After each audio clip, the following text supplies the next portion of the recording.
Welcome back to gas dynamics and jet propulsion video lecture. So it is the third video of Unit 4 jet propulsion.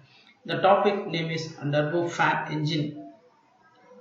The turboprop is limited to Mach number of about 0.7 because of the short degrees its propeller efficiency encountered above that Mach number. However, the turboprop concept of the increasing mass flow rate without producing an excessive increment in exhaust velocity is valid at any Mach number, and the use of a ducted fan combined the jet turbine provides more economical operation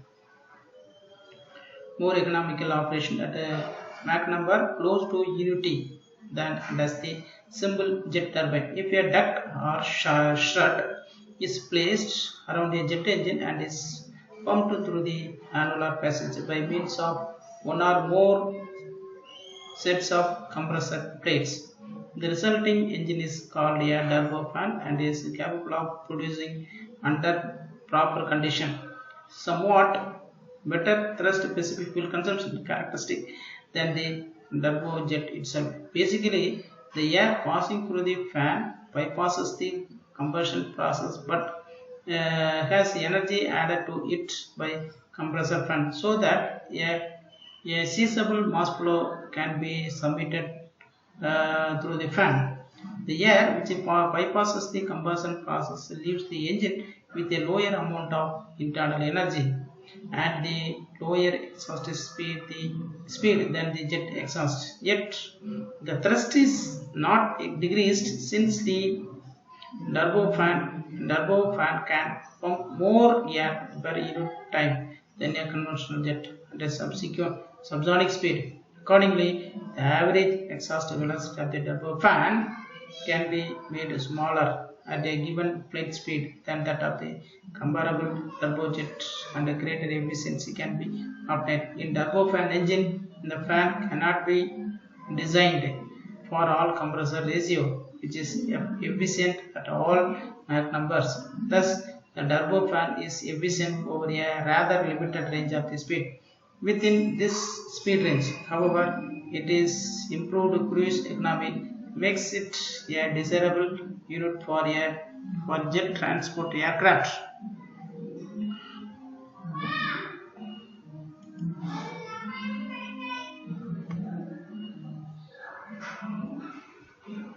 The turbofan engine has a duct enclosed fan mounted at the front or rear of engine and driven either mechanically geared down or at the same speed as the compressor or by an independent turbine located to the rear of the compressor turbine.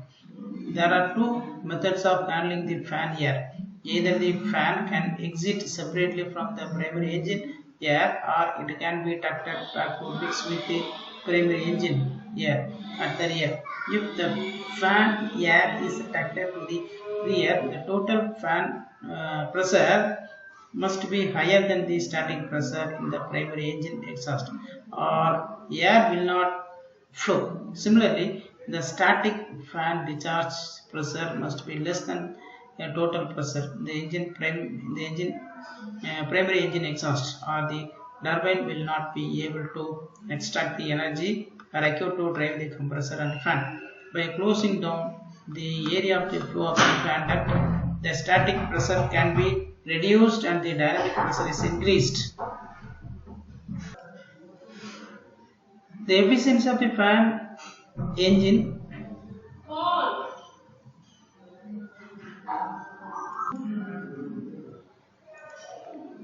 The efficiency of the fan engine is increased over that of the pure jet by converting more of the fuel entering into pressure energy rather than the kinetic energy, a high velocity exhaust stream. The fan produces additional force or thrust without increasing fuel flow, as in the turboprop primary engine. Exhaust gas velocity and pressure are low because of the extra turbine stages needed to drive the fan, and as a result this makes the turbofan engine much quieter. One fundamental difference between the turbofan and the turboprop engine is that the airflow through the fan is controlled by the design so that the air velocity related to the fan blade is unaffected by the aircraft speed.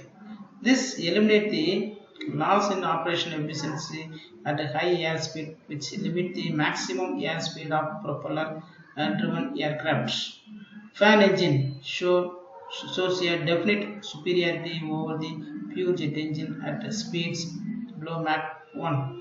The increased frontal area of the fan presents a problem for a high-speed aircraft, which of course require small frontal area. At a high speed, air can be offset at least partially by burning fuel in the fan discharge air. This would expand the air, and in order to keep the fan discharge air at the same pressure, the area of the fan jet nozzle is increased. This action results in an increase in cross thrust due to an increase in pressure times and area and an increase in cross thrust specific fuel consumption. Next one, nozzle and diffuser efficiency. In ideal case, flow through nozzle and diffuser is isentropic, but in actual case, friction exists and they affect in following ways: reduces the enthalpy drop, reduces the final velocity at stream, increase the final dryness fraction, increase specific volume of fluid, decrease the mass flow rate, nozzle performance. The isentropic operating conditions are very easy to determine. Frictional losses in the nozzle can be accounted by several methods. Direct information on the entropy change would be given, although this is usually not available.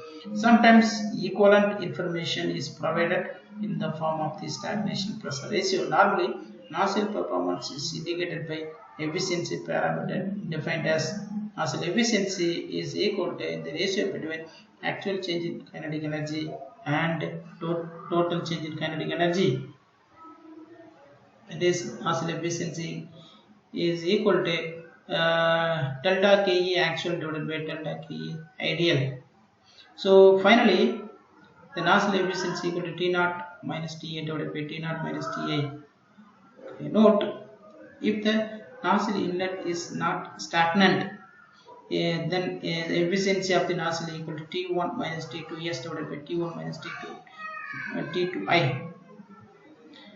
Problem. First problem, air is discharged a CD nozzle. Pitot tube reading at inlet and exit of the nozzle as are 6.95 bar and 5.82 bar respectively. In the inlet stagnation temperature 250 and exit static pressure 1.5 bar. Find the inlet and exit stagnation pressure, exit Mach number, exit velocity and nozzle efficiency. Note, Pitot tube reading the given stagnation pressure. Since stagnation pressure values are different for inlet and exit, the flow is no longer isentropic. Mach number at exit. Consider the isentropic deceleration process shown A to OA. So here Mach number equal to 1.4, exit velocity. Here we know that Mach number equal to VA divided by CA, that is C by A. Here A equal to C equal to root of gamma RT. Here gamma equal to K. Therefore, at temperature ratio for Mach number 1.4 and gamma equal to 1.54, gamma equal to 1.4 is equal to 0.678. Therefore, TA equal to 422.4 Kelvin and CA, therefore CA equal to 412 meter per second. Therefore, VA equal to 634.6 meter per second. Then nozzle efficiency is 91.99%. Second problem, a converging nozzle operating with air and inlet condition of pressure equal to 4 kg per centimeter square or 4 bar. T naught equal to 450 degrees Celsius and T equal to 400 degrees Celsius is expected to have an exit static pressure of 2.5 bar under ideal condition. Estimate the exit temperature and Mach number assuming a nozzle efficiency equal to 0.92, that is 92%, when the expansion takes place to the same back pressure. Here Mach number equal to 0.61 and pressure ratio equal to 0.778. Therefore P naught equal to 5.14 bar and M2 equal to 1.07. The temperature is equal to 0.814. Therefore T2I equal to 588.5 Kelvin.